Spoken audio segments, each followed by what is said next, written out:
Good morning, and why am I dancing so much today? Well, the clocks have gone back, haven't they? Have they gone back? No, they've gone forward.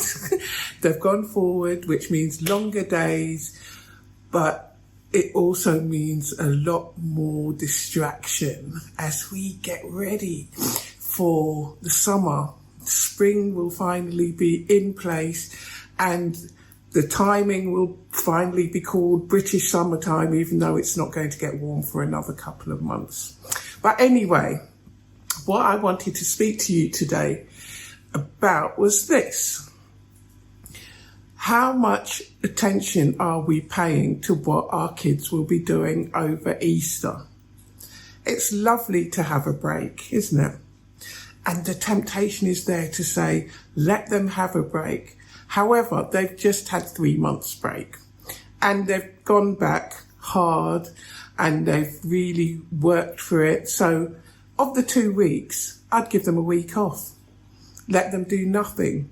But that's about it, because whether they're doing exams or assessments, as we're calling them this year, whether they're doing those or whether they're in the younger years or the in-between years when there are no exams, that is no reason to stop the education process. It's not just aimed at exams, it's aimed at their future. So let me give you an example. For the exam years, we should be continuing along the process that we've talked about in previous weeks, in which we talked about getting the past papers, getting the mark schemes, getting the examiner's report, and working across all three. So you would get, say, 2 or 3 past papers in a subject. You would work on question 1 from all 3 papers. You would check the mark schemes as you're going along, and check if you're going wrong in the way that you answer the question in any way. If you are, just look at the examiner's report. The examiner's report is a fundamental piece of kit, because that's where we write our thoughts on the way that the question has been answered. And that is informed by the discussions that we have with other examiners before we start the marking process. So you can see, right, it's a little piece of gold in your hands, which is also in the public domain. So it's not even necessary to pay for it.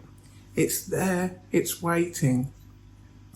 But while this is all happening, the younger years are going, yeah, let's carry on with what we're doing. Play, play, play.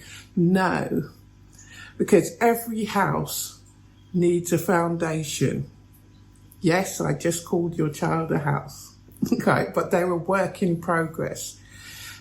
Needs a foundation, and that foundation comes from the earlier years.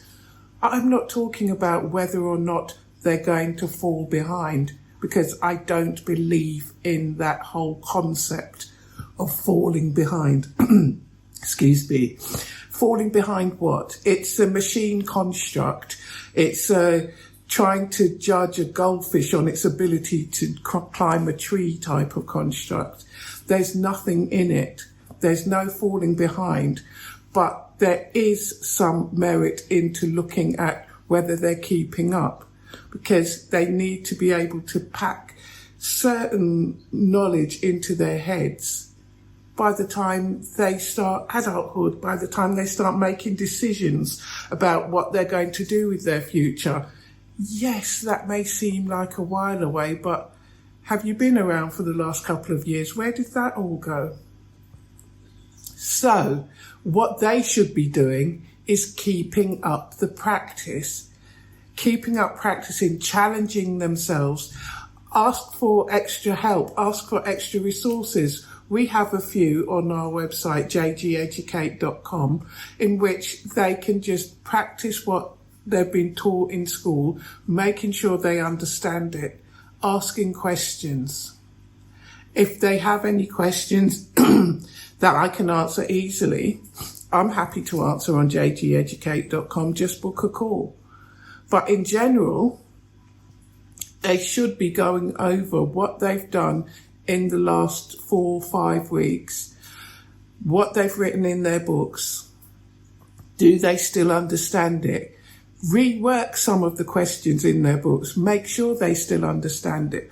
But no way should it just be tools down for the whole 2 weeks. Give them a week off and then get them back on the habit.